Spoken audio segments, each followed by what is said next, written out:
ஒன்றுக்கும் தகுதி இல்லாத நம்மளையும் தேவன் தகுதி கொடுத்து நிற்கிறாருல்ல. ஒரு உண்மையாலுமே ரொம்பவும் நல்லவர்.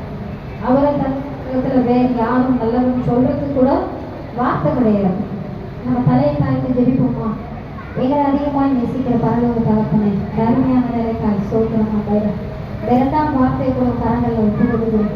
ஆண்டவர் நீர் பேசும்படியால் நாங்கள் கேட்கும்படியால் ஜெபிக்கிறோம். அப்பா நீர் பெருகவும் நாங்கள் சிறுவமான பாதத்தில் ஒப்பு கொடுக்கிறோம். எங்கள் ஆவியானவர் எங்களை ஆண்டு கொண்டு வழி நடத்துகிறார்கள். இயேசுவின் ரத்தத்தினால் எங்களை வேலையடித்து பாதுகாக்கிறோம். மேலான தயவு, இரக்கம், அன்புக்கு கோடி ஸ்தோத்திரமாண்டவர். இயேசுவின் நாமத்தினால் வேண்டுகிறோம். எங்கள் ஜீவனுள்ள நல்ல பிதாவே. ஹல்லேலூயா, ஹல்லேலூயா. கர்த்தர் நல்லவர். இரண்டாம் வார்த்தைக்காக சொல்கிறோம்.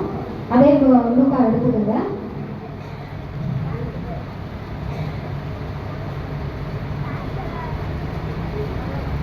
லூக்கா 23 வாசிங்க. இயேசு அவனை நோக்கி, இன்றைக்கு இல்ல 43 இயேசு அவனை நோக்கி, இன்றைக்கு நீ என்னோட கூட பரதேசியில் இருப்பாய் என்று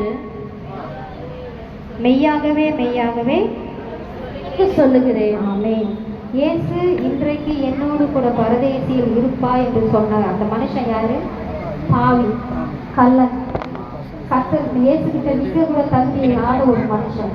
அந்த மனுஷனுக்கு ஏன் ஆண்டவர் இப்படி ஒரு இறக்கத்தை கொடுத்து, அவன் வாழ்ந்த காலத்துல எல்லாமே இயேசுவை அறியாதவன், கேள்விப்பட்டிருந்தா கூட இவன் ஒரு ஆளா, இயேசு என்ன எல்லா தெய்வம் மாதிரி, எல்லாம் ஒரு ஊழியக்கார் மாதிரி, எல்லாம் ஒரு மனுஷன் மாதிரி, இயேசுவும் ஒரு மனுஷன் அப்படின்னு தான் நினைச்சிருப்பாரு. ஏன்னா இயேசு மனுஷனை தான் உலகத்துல ஊழியத்தை செஞ்சாரு இல்லையா? அவர் ராஜாவா இருந்தாலும் பூமியில வரும்போது அவரு மனுஷனா தான் வந்தாரு. அப்ப இந்த மனுஷன் சிலுவையில தொங்கும் போது, ஆனா இந்த மனுஷன் கிட்ட, இயேசு கிட்ட அந்த மனுஷன் என்ன கேட்கிறாரு? மேல படிமா. நோக்கி, ஆண்டவரே, நீர் உம்முடைய ராஜ்யத்தில் வரும்போது அடியேனை நினைத்தருளும் என்றான். இப்போ ஏசப்பா உலகத்துல மனுஷனாதான் ஊழியம் செஞ்சு அநேக நோய்களையும் எல்லா காரியங்களும் ஆண்டவர் செஞ்சாரு. ஆனாலும் சிலுவையில தொங்கும் போது அந்த மனுஷன் என்னன்றாரு? அவர் பரலோகத்தின் காரியங்கள் எல்லாம் பார்க்கல. இந்த இரண்டாவது கள்ளன் பரலோகத்தின் காரியங்கள்லாம் பார்க்கல. ஆனா அவர் என்னவா கேட்கிறார்? ஆண்டவரே, நீ பரலத்துல இருந்து வரும்பொழுது என்னை நினைத்தருளும், இந்த அடியேனை நினைத்தருளும், இந்த பாவியை நினைத்தருளும்னு அவர் கேட்க என்ன காரணமா இருந்திருக்கும்? அப்போ 3 பேரும் ஒன்னா சிலுவையில தொங்குறாங்க. அப்போ 3 பேரும் ஒன்னா பாவி தானே.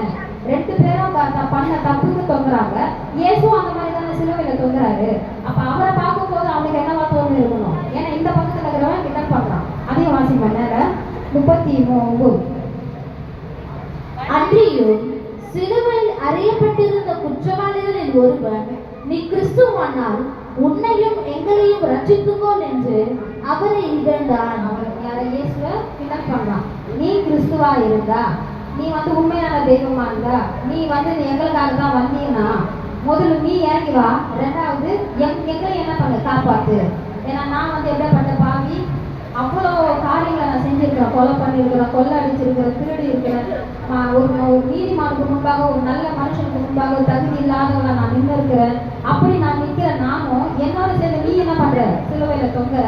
நீ யாராவனாலும் எடுத்துட்டு போ, நீ தேவனுடைய குமாரனா, என்னையும் என்ன பண்ணு, காப்பாத்தி, உன்னையும் காப்பாத்திக்கோன்னு சொல்லி அந்த இரண்டாவது கல்ல அந்த வார்த்தையை சொல்றான். அவன் சொல்றது சும்மா சொல்லல, அவன் கிண்டல் பண்றான். அவன் இருக்கிற சூழ்நிலை என்ன? ஒரு ஜாலியான இடத்துல இருந்து கிண்டல் பண்ணல. சிலுவையில தூக்கி அடிச்சு மாட்டி வச்சிருக்கிற சிலுவையில நின்றுட்டு, இதே அந்த இடத்துல நம்ம இருக்கோம்னா பயந்துருப்போம், அழுதுருப்போம். ஆண்டவரே, ஐயோ என்ன ஆகுமோ தெரியல, செத்து போயிடுவோமா, எங்களை காப்பாற்ற ஆள் இல்லையா அப்படின்ற மாதிரி ஒரு பயம் கலந்த காரியம் இருந்திருக்கும். அந்த மாதிரி நிலையில கூட என்ன பண்றான்? ஆண்டவரை கேலி பண்றான், பரிகாசம் பண்றான். அப்ப ஒருத்தன் இப்படியும் ஒருத்தன் அப்படியே இருந்த காரணம் என்னன்னா, ஒருத்தனுக்கு தேவ ரட்சிப்பு கிடைச்சிருக்கு, ஒருத்தனுக்கு தேவனுடைய ரட்சிப்பு கிடைக்கல. ஆண்டவர் 2ஆம் வார்த்தையில அவனுக்கு ரட்சிப்பை கொடுக்குறாரு. அந்த கொல்கத்தா மலையில அவர் சிலுவையில தொங்கும் போது கூட யாரையாவது ரட்சித்து கொள்ள முடியுமா? கடைசி நிமிஷம், கடைசி மணி நேரம் நான் நிக்கிறேன், எந்த ஒரு ஆத்மாவாவது நான் என்னால கொட்ட முடியுமா? அந்த ஆத்மா என்கிட்ட வந்துடாதா? இவ்வளவு பேர் எனக்கு முன்பாக நிற்கிறாங்கல்ல, யாரையாவது என்னுடைய ரத்தத்தை பார்த்து, என்னுடைய காயத்தை பார்த்து, என்னுடைய அலங்கோலத்தை பார்த்து ஏதோ ஒரு ஆத்மாவது மனம் திரும்பிடாதா? நான் அவங்கள என்னோட கூட சேர்த்துக்க முடியுமா அப்படின்னு அந்த கடைசி நேரத்துல கூட கர்த்தர் என்ன பண்றாரு, அவருடைய கண்ணு எந்த பாவியாவது மனம் திரும்ப என்னால முடியுமா அப்படின்னு அவர் அந்த கடைசி நிமிஷத்துல கூட பரிதவித்து அவரோட கண்ணு அலைப்பாயுது. ஆனா ஒருத்தங்க என்ன பண்றாங்க, ஒத்த மாத்திரம் நிறைய பேர் கிண்டல் பண்றாங்க. அந்த 40 கூட வாசிக்கலாம். மற்றவன் அவனை நோக்கி, நீ இந்த ஆக்கினைக்கு உட்பட்டவனாய் இருந்தோம் தேவனுக்கு பயப்படுகிறது இல்லையா? நாமும் ஒருத்த வந்து திட்டி கிண்டல் பண்ணி பேசும்போது கூட இன்னொருத்த என்ன பண்றான், அந்த காரியங்களெல்லாம் பார்த்து ஆண்டவரை பார்த்து கேள்விப்பட்டிருப்பான். குருடனை சுகமாக்குறது, குஷ்டரோகி விடுதலை கொடுத்தது, மரித்த லாசரை உயிரோடு எழுப்புனது. ஏன்னா அதே ஊர்ல தான் அவங்கள இருக்கிறாங்க. கேள்விப்பட்டிருப்பான். அவங்க கேள்வியாகப்பட்டது அவனுடைய இருதயத்துல கிரிய செய்து, ஆண்டவர் நல்லவர், ஆண்டவர் வல்லவர், அவரால் முடியும் அப்படின்னு அவன் மனசுல அவன் நினைச்சதுனால அவன் என்ன பண்றான், ஆண்டவர்கிட்ட அவன் திட்டுறான். நீ இப்படி கிண்டல் பண்றிய, உனக்கு முதல் தகுதி இருக்கா அவர் கிண்டல் பண்றதுக்கு? அவர் யாருன்னு உங்களுக்கு தெரியுமா? நம்மளோ பாவம் பண்ணி துரோகம் பண்ணி அடுத்த ஜனங்களை ஏமாத்தி தன் வாழ்க்கையை நாசனமாக்கி இன்னைக்கு சிலுவையில நம்ம தொங்குறோம். ஆனா எந்த குற்றமும் அறியாத இயேசு நம்ம கூட தொங்குறாருன்னா அதுக்கு அவர் காரணம் அல்ல, நானும் நீயும் செஞ்ச பாவம் தான் அதுக்கு காரணம் சொல்லி அவன் மறுபடியும் படிப்பாங்க.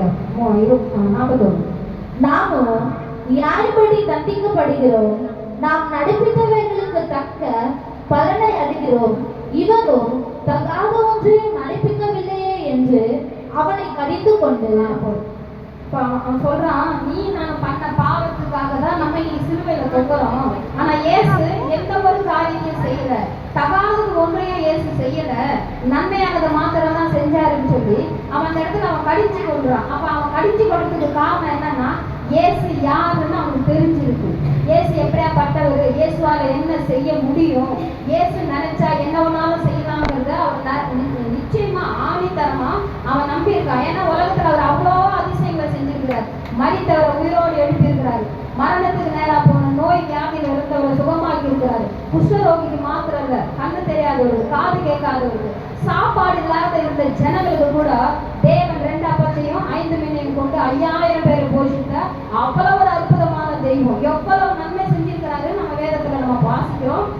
புதிய ஏற்பாட்டுல ஃபுல்லா அந்த 4-5 அதிகாரத்துல அவரை பத்தி அவ்வளவு ஒரு அற்புதமான காரியங்கள் அவருக்கு போடப்பட்டிருக்கு. அவர் யாரா, இரக்கமுள்ள தெய்வம், அன்பானவர், நோய்களை மாத்திர பேய்களை ஓட்டுறவர், எல்லாமே அவரால் முடியும். தீர்க்கதரிசி, உன் இருதயத்துல என்ன காரியம் இருக்கு, உங்களுடைய பரம்பரை எப்படியாப்பட்டது, தலைமுறையா நீ யாரு, உன் சந்ததி என்ன, எல்லாமே இயேசுக்கு தெரியும்.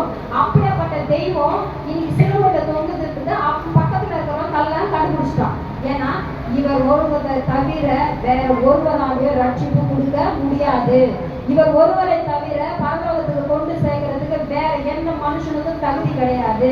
இந்த உலகத்துல கோடான கோடி தெய்வம் இருந்தாலும் இயேசு மட்டும்தான் பரலோகம் கொண்டு போகிற ராஜா.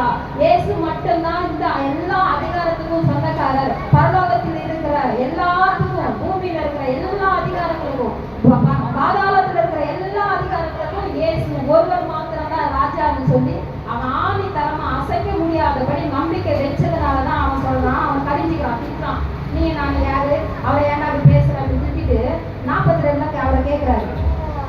வாசிமா சத்தமா வாசிமா. 42. இயேசுவை நோக்கி, ஆண்டவரே, நீர் உம்முடைய ராஜ்யத்தில் வரும்போது அடியேனை நினைத்தருளும் என்றான்.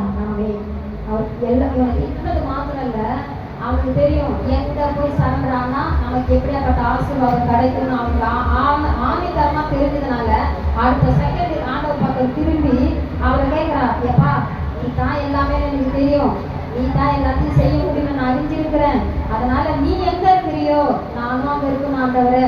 இவ்வளவு காலம் நான் பாவியா, துரோகியா, குற்றவாளியா, மக்களுக்கு மனுஷனுக்கு முன்பாக மூஞ்சி நிமிர்ந்து பார்க்க கூட அருகதையற்றவனா, தகுதி இல்லாதவனா நான் இருந்துட்டேன் ஆண்டவரே. ஆனா இந்த நிமிஷம் நீ யாருன்னு நான் கண்டுபிடிச்சிட்டேன், அதனால இனிமே நான் உன்னை விட மாட்டேன், எனக்கு இரக்கம் செய்யுங்க. நீ பரலோகத்தின் ராஜாவா நீ இருக்கும்போது, சிங்காசனத்துல ஆளுமை செய்ய வரும்போது, கண்ணாடி கடலுக்கு முன்பாக நிற்க தகுதியா என்னை மாத்துங்க ஆண்டவரே.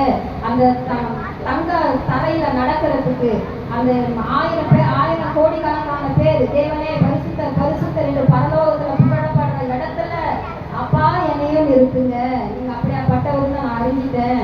அப்படின்னு சொல்லி அவர் அந்த தாழ்த்தி பாவத்தை அறிக்கை செய்யல. இருதய கர்த்தருக்கு தெரியும், வாயினால அவன் சொல்லல. ஆனா அவன் சொன்ன அந்த வார்த்தை அவன் கடிச்சிக்கிட்டான். எதிராளி அவன் கடிச்சிக்கும் போது, நீ என்ன தப்பானவங்க, அவன் எந்த பாவமும் செய்யாதவன்னு சொன்ன அந்த செகண்ட் அவனுக்கு ரட்சிப்பு கிடைச்சிருச்சு. அவன் வந்து ஆண்டவர்கிட்ட கேட்கலப்பா, நான் பாவிப்பான ரோகிப்பான ஏமாளிப்பான குற்றவாளிப்பான் எதையுமே இயேசுகிட்ட அவன் சிலுவையில சொல்லல. அவன் சொல்லாம சொன்னான். எதிராளியை பார்த்து நான் இப்படியா பட்டவன்னு சொல்லாம ஆண்டவர்கிட்ட சொல்றான். நீயே நான் பாவி, இயேசு பாவி கிடையாது அப்படின்னு இயேசுவை வச்சுக்கிட்டு அவர் அந்த வார்த்தை அவன் சொல்லும்போது இயேசு இருதயம் குளிரப்பட்டது. அதனாலதான் அவர் வந்து எவ்வளவு அடியில காயங்கள் பட்டாரு. முதுகுல 150 அடி, அதாவது ஆழமா நெல்லை விளைக்கிறதுக்கு புதைக்கிறதுக்கு அந்த வேலையை செய்யற அளவுக்கு ஆழமா 150 அடி இருதயம் முதுகுக்கு பின்னாடி உச்சத்தலை வந்து உள்ளம் கால் வரைக்கும் அப்படியே செல்லடைனால இயேசுவை சலிச்ச மாதிரி அவ்வளவு ஒரு அடி வியாகுலம், அவ்வளவு ஒரு பாடு. நம்ம சிலுவையில காட்டுறாங்க அவர் இடுப்பு கீழே துண்டு கட்டிட்டு நிற்கிறாரு அப்படின்னு. ஆனா அவர் நிச்சயமா அப்படி கிடையாது.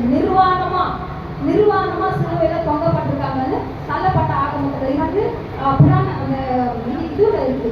நிச்சயம் உலகத்தின்னு சொல்லுவாங்கல்ல, அந்த சேஃப்டி பண்ணி வச்சிருக்காங்க அந்த வசனங்கள்ல, அதுல இருக்கு. அவர் நிர்வாணமா தொங்கினாங்க. யாரு? 33 வயசு உள்ள வாலிப மகன். அவர் வந்து சிவந்த மேலையும் அழகுள்ள ரூபம் உள்ளவரும், அப்புறம் 89 கிலோ எடை உள்ளவரும், அவரோட தோல் வந்து அவ்வளோ ஒரு மென்மையா, அவர் கண்ணு அவ்வளோ ஒரு அழகா இருக்கும், அவர் முடி அவ்வளோ அழகு, அவர் பாதம் அப்படி இருக்குமா.